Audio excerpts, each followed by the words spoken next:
Welcome nga pala sa ating channel. So sa video natin na to ay tuturo ko sa inyo kung paano nga ba tayo mag cash out at mag cash in dito sa ating Lucky Sabong. So hindi lang Lucky Sabong yung meron tayo dito guys, meron din tayong Baccarat at saka Scatter. So click nyo lang yung link na nandyan sa ating comment section o sa description para madiretso agad kayo dito sa pag-registered guys. So ito yung ating Lucky Sabong na, so dito tayo pwede maglaro. So pag magre-register tayo, pwede natin gamitin ang ating mobile number and email or Gmail. So Telegram pwede rin. So sa akin kasi dito ay phone number yung aking registered. So ilalagay ko lang and then tatakpan ko lang din yan guys. And then yung password. So sa mga wala pa guys, you can create by using your mobile and email. So since meron na ako ay going to log in na lang. Sa pag cash out nga pala natin dito is kailangan natin ng GCash or Paymaya or bank accounts, pwede rin. So kung nakikita nyo guys, meron akong 106 na coin. So napalago ko yan siya from 50 naging 106. Ang nilalaro ko dito is itong dito sa perya, itong Baccarat, nilalaro ko yan sa card. So mamimili lang kayo dito kung player or banker. So marami pa tayong ibang laro dito. Meron ding speedball. So i-casino, scatter meron din, i-lotto live meron din. So kung gusto nyo naman ng sabong, meron tayong apat na pagpipilian dito. Ito yung Sabong and World Cup Cockfighting, Sabong Grandmaster and Global Cockfighting. So check natin guys ha. So ayan lang, tataya lang tayo dito kung meron or wala. So you can predict at pagkilates sa ating mga manok. So dito meron din. So ayan. So paano nga ba tayo dito mag cash out? So ika-cash out muna natin to guys, yung 106 natin. So punta lang tayo dito sa credits and then withdraw. Click nyo tong withdraw and then you can choose kung saan nyo gustong pumasok yung inyong cash out, sa GCash ba or Maya. So I choose GCash. So requested amount, lagay nyo lang kung magkano. So meron nga pala tong 1.5% fee. So malit lang naman yan guys, mga 2 pesos lang yan. So ilagay natin yung amount na i-withdrawin natin is 106. After nya ma-count, so 1.59 yung kanyang fee. So yung net amount na makuha natin is 104. So ayun na yung GCash natin. And then continue lang natin. So meron lang tayong pin dito. So you can create pin naman guys. You can create pin naman dito bago kayo mag-withdraw. So lagi nyo lang tandaan yung pin nyo din. Iba yan sa password ha. So nag-check na siya. Close natin. So ayan na, nakalagay na your requested amount of 106. So wait na lang natin yan guys within a minute. So antayin natin na pumasok siya sa ating GCash.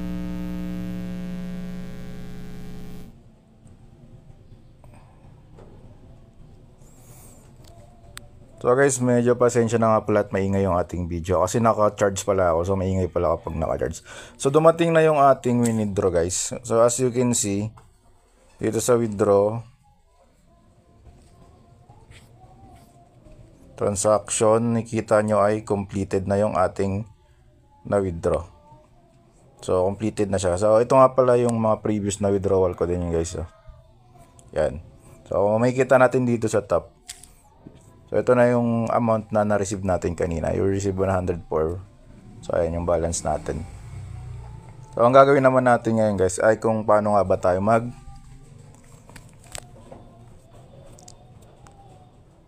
cash in. So sa cash in naman tayo guys ha.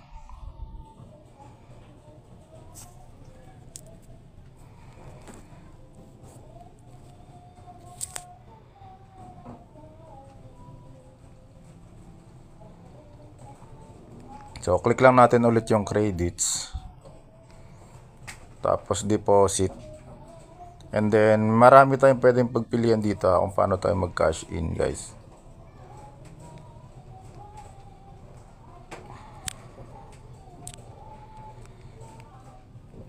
So, pwede tayong mag-direct kay GCash. So, 2 to 5 minutes lang yan. So, may Paymaya din ha.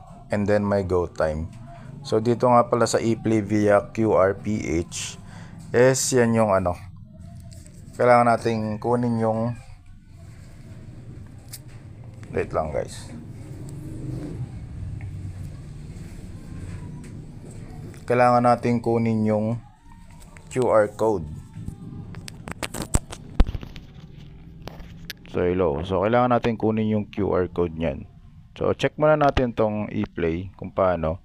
So, for example, is 100 yung inyong ika-cash in. So, continue lang kayo. Open payment. So, kailangan nyo i-download to guys. So, itong download QR. So, pag na-download nyo na yung example, yan, download natin na. Yan, file downloaded na siya. So, pupunta lang kayo dun sa inyong GCash.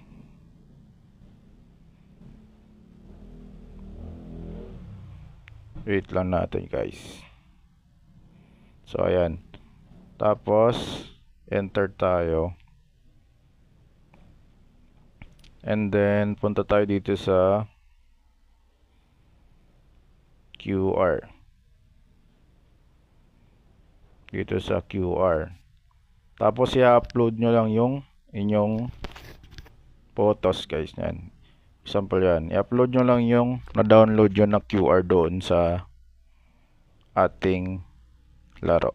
So, and then, pay nyo lang. Automatic na yan o pupunta sa inyong credits. So, meron pang isang paraan para mag-cash in guys. So, ganito. Meron pang isang paraan. Mas mabilis din to. So, itong direct GCash. For example, 200 yung minimum cash in niya. Continue nyo lang. So, ayan. Open payment. Open in GCash. Click nyo lang din yan. Tapos, magla-login lang din kayo dito. Automatic to guys ha. Pagka-login nyo, automatic yan may lalabas dito na payment. So, hindi ko pa siya pwede i-pay kasi nasa 100 lang yung balance ko. So, kailangan minimum ay 200. So, i-click nyo lang yung pay. Automatic na rin yan mapupunta sa inyong credits yung inyong na-cash in. So, yun lang din naman guys. Nadali lang din naman siya. So, play moderately lang. Yung kaya lang nating ilaro, yun lang yung ating gamitin. So, sa mga wala pa, you can register sa aking link dyan sa baba, ilalagay ko. Pasensya na nga pala kayo dun sa ingay na narinig kasi medyo maingay talaga, naka-charge pala ako. So, ayun lang guys. Mga tanong kayo, comment down na lang po sa baba.